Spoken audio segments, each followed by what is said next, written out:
Hi folks, this is part two of going through the process of texturing with this as well with it. So a couple of things I want to mention here is that key things to make note of is that you're welcome to install Visual Code on your laptop with it, but everything I'm going to be doing is through the in here is going to be involved with the virtual desktop, the Dallas College virtual desktop right now with it. So this makes everybody easier working in the same environment.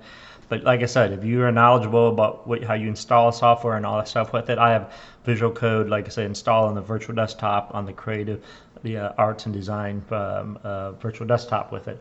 This is what you're trying to achieve is this part right here, is that when you are creating this, we're going to texture this, what you had before with it. So let me tell you the first thing what you need to do with it. So if you can please go to your module 2, and I have textures there. How did you get to this thing right here? Let me get back up here to this with it. So this is it I provided this file.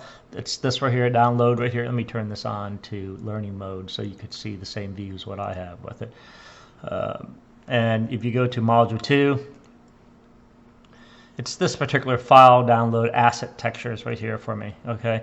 It's this file here. You click on module 2 textures right here, and you click on download, right? This will take you to the download folder, and this is what, it's a zip file. So if you click, I would like for you to extract it in your download. Watch how I do this, okay? Don't download this file and move it into your folder, and then you extract it. You're gonna create a lot of subdirectories with it. So this is how I do it, all right? It doesn't mean that it's the right way. It's just a way of doing things with it. So there are multiple ways to skin a cat, right? So you're welcome to it your way if you know file structure well enough that you're comfortable doing this.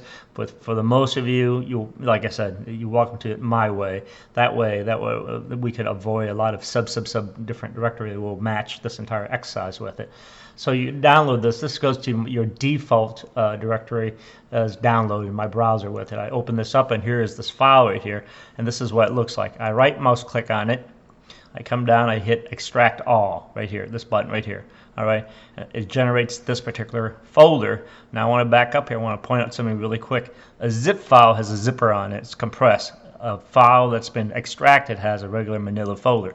Go inside that directory, and I want to point out there's a subdirectory that all zip files are created. They created a folder that is a subdirectory. Inside this folder where all the textures are. There's a source file, and which is the EPS file, the vector file, and there is the bitmap file, and all these with it as well. So I would like for you at the level of this right here, okay, before you move on, I would like for you at this level right here. All right, so at this level, meaning this file that you have right now, right mouse click on it, copy, and I'd like for you to take that into your module 2 folder and find the subdirectory that I have over here and paste that as a subdirectory of assets for me, please. All right, so in module 2, make sure your file structure looks like this right here with it. So module 2 asset is a subdirectory, and underneath that it has a folder called module 2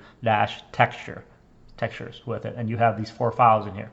Now, so from that point on with it, here's what I'm just to save time in this video that I would like to do is we're going to texture this right here with it. So after you texture this is what the file looks like before you get started on this thing. So this is what it looks like before. And when you're done with this thing, this is what it looks like with it. So we're going to use an attribute. So let me zoom in a little bit on here with it. So you can see the code and the path with this as well. So I kind of play around with this. And this is very important that how you understand this with it. So just to save some time that I typed the code already, and you're welcome to follow this code. Please follow this code exactly what I did, and use the IntelliSense that's here with it to avoid a lot of concept with this as well. All right. So for example, I move one of the files out of this folder and I place it next to the index file, which is this index file right here, is at the same level, meaning they're in the same directory with it, right?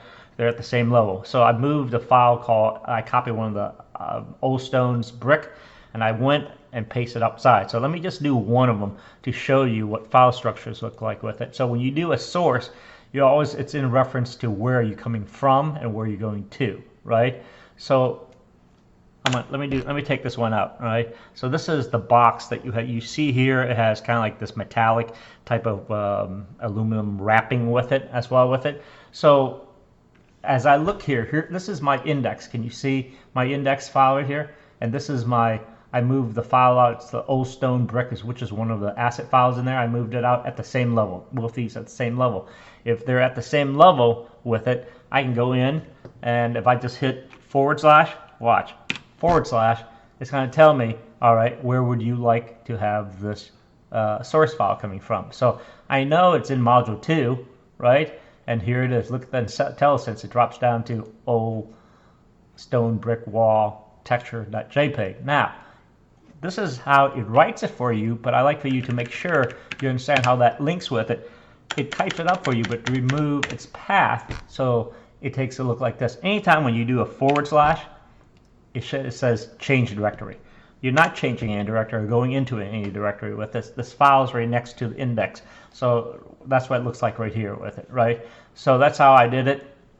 And anytime you have a white dot up here in your index file, it means that this file has been modified.